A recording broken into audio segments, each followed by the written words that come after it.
Congratulations, Peter.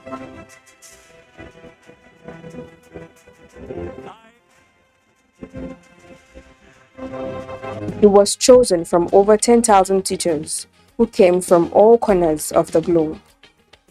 In the same year, two of his students were chosen to represent Kenya at the prestigious Intel International Science and Engineering Fair in Phoenix, Arizona, where they won the UN Sustainable Development Goal Award.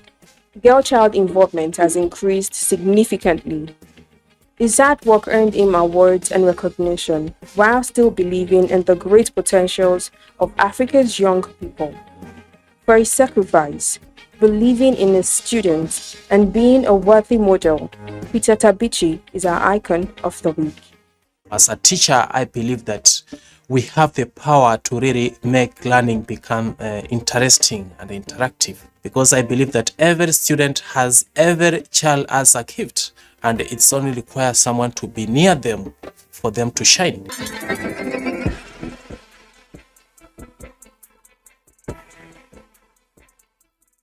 Peter Tabichi brings to life the quote that says, "One book, one pen, one child, and one teacher can change the world." And he is our icon of the week. Let's move on to Do You Know?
We've come to the end of this beautiful segment. We dedicate this to all teachers all over the world. We say thank you. We acknowledge you. We appreciate you. And we see your commitment and sacrifices. But before I leave, I'll say this to you.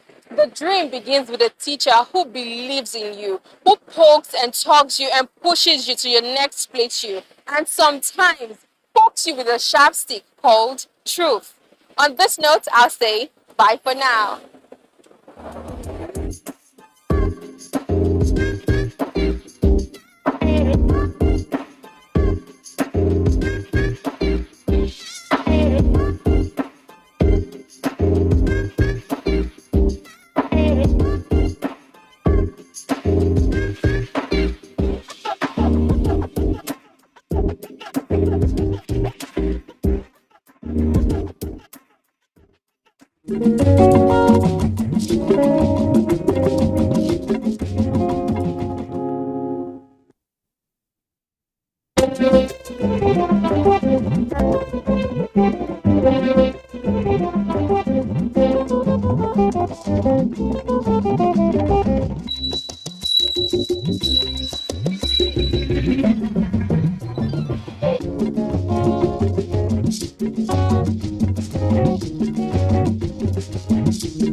To every politician, as the campaigns gain momentum and passions begin to rise, remember, the errors of your opponents do not make you a success.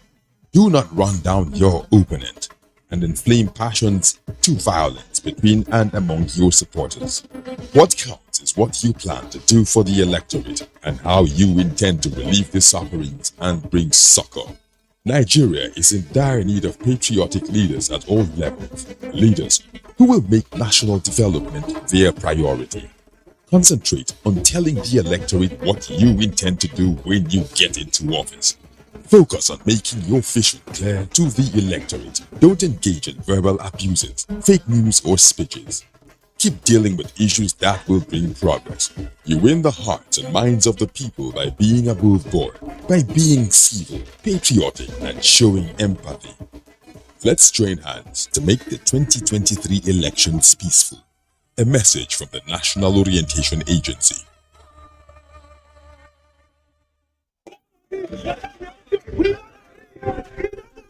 What is happening? Your eyes are red. You are armed with a machete and a gun. See, I am angry and I can't even contain it. See, My guy, calm down, calm down. see, Oga, I have planned to go and destroy these people's businesses in the city. I have to retaliate for what they've done at our own place. They cannot eat their cake and have it now, never. If you destroy their business here and they destroy that of those close to you over there, especially that your brother who sends you steady cash, how would you survive? Would your dreams be on hold? See, what you're saying is correct. But I'm still angry. Best way is to embrace peace. With peace and unity, My people, our country will be let a us better embrace place. peace and unity. Let's learn to live as brothers and sisters for a progressive, prosperous nation. This message is brought to you from the Federal Ministry of Information and Culture. Welcome to Africa, ancient civilization.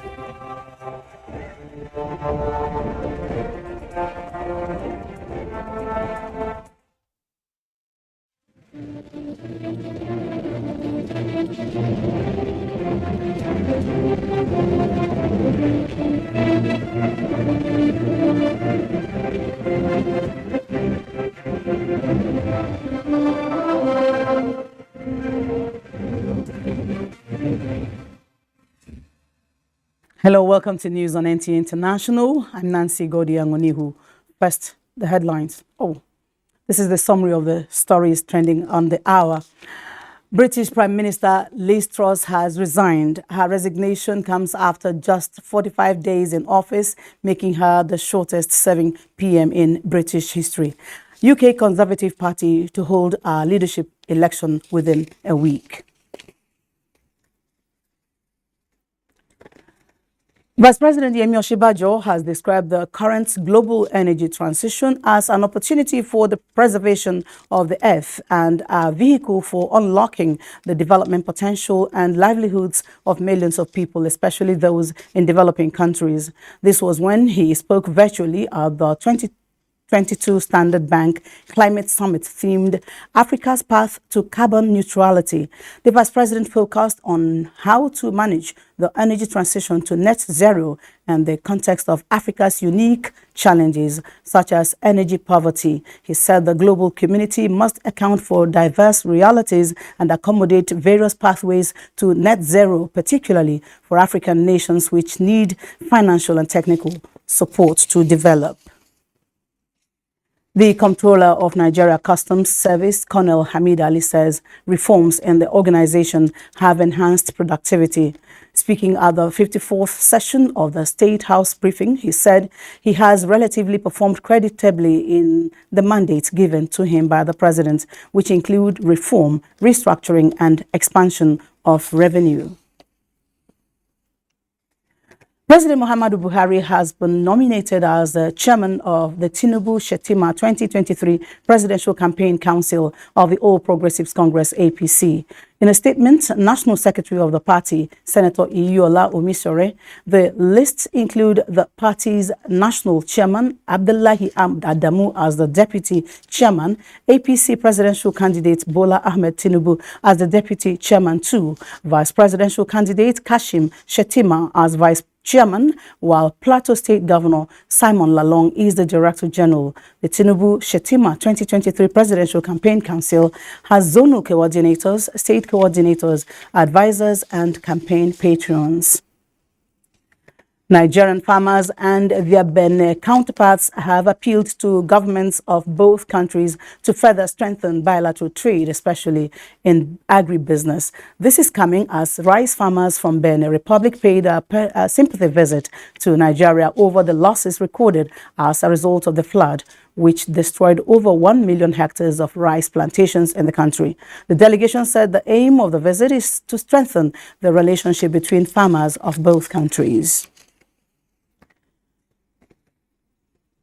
And that's it at this time. Thanks for watching.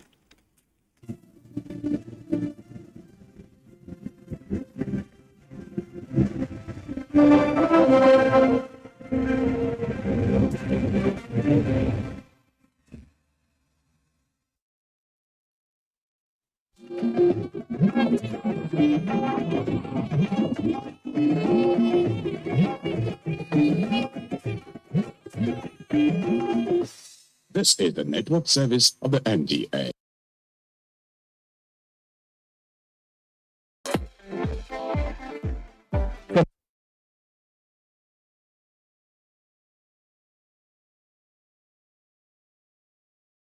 Challenges, how well would you say has Nigeria been able to live up to its mandate in ensuring a cleaner and healthier environment for Nigerians?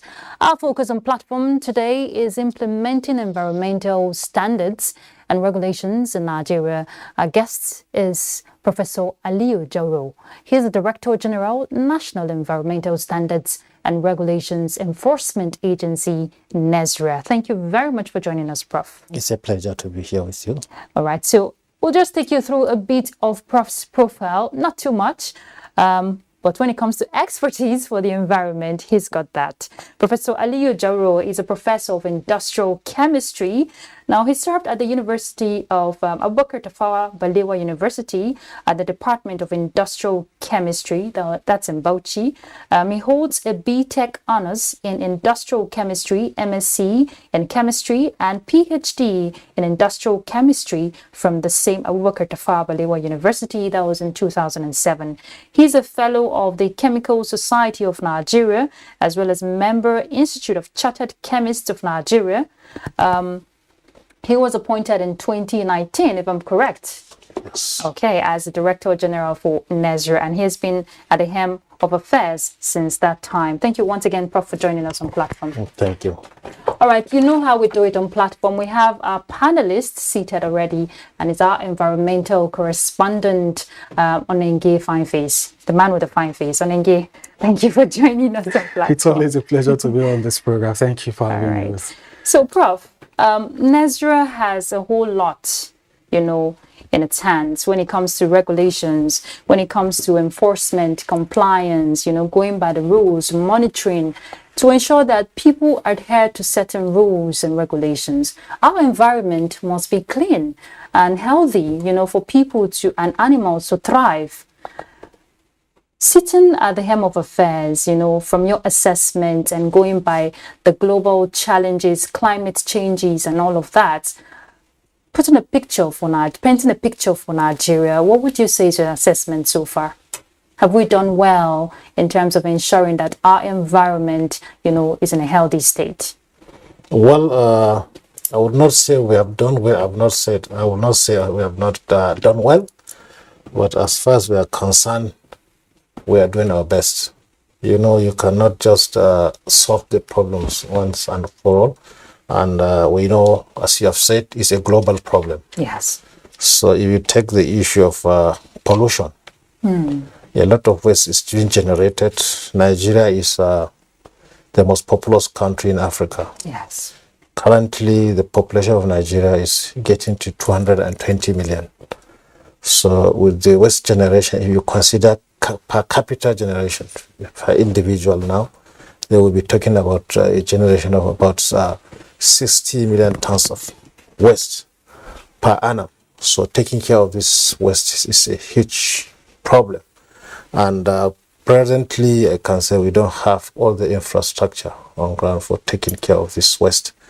But a lot of frameworks are in place.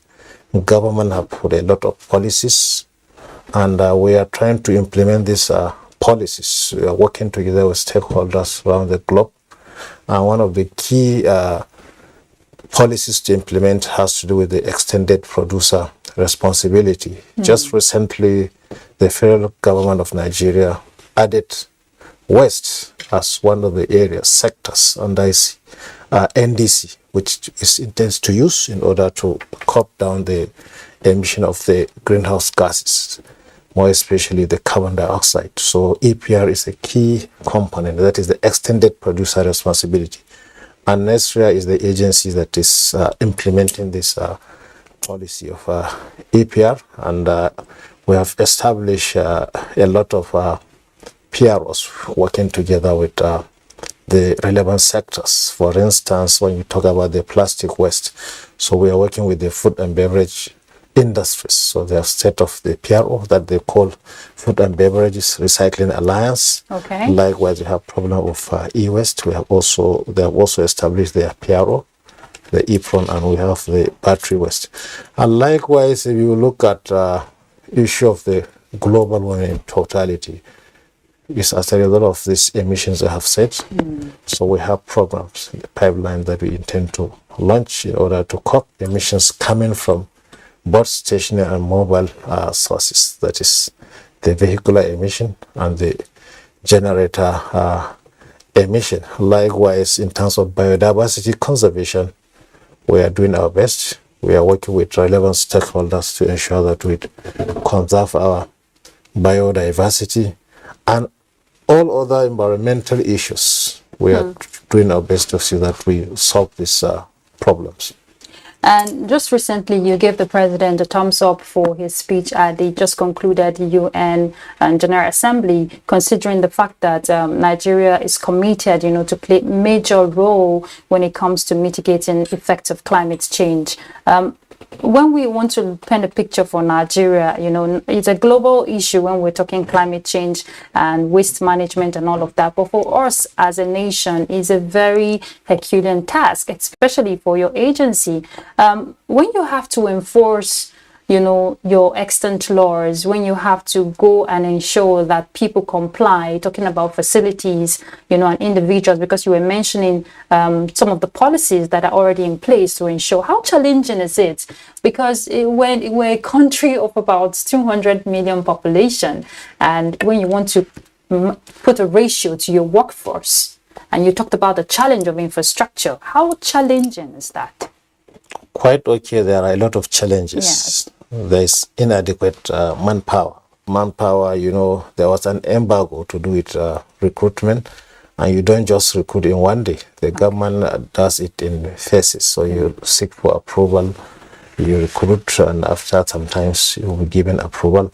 And also the setting of the offices is a Herculean tax. There's no any provision for you to go and set up office. That is the funding. Usually we work with the state governments. We go to them, we seek for their assistance. They provide the office accommodation and the needed infrastructure for us to go there and start working. So presently we are in 34 states of the federation and we have 6 zonal offices. So we are absent in only 2 states, but we are only present the state capital. So with the inadequate manpower for you to cover the whole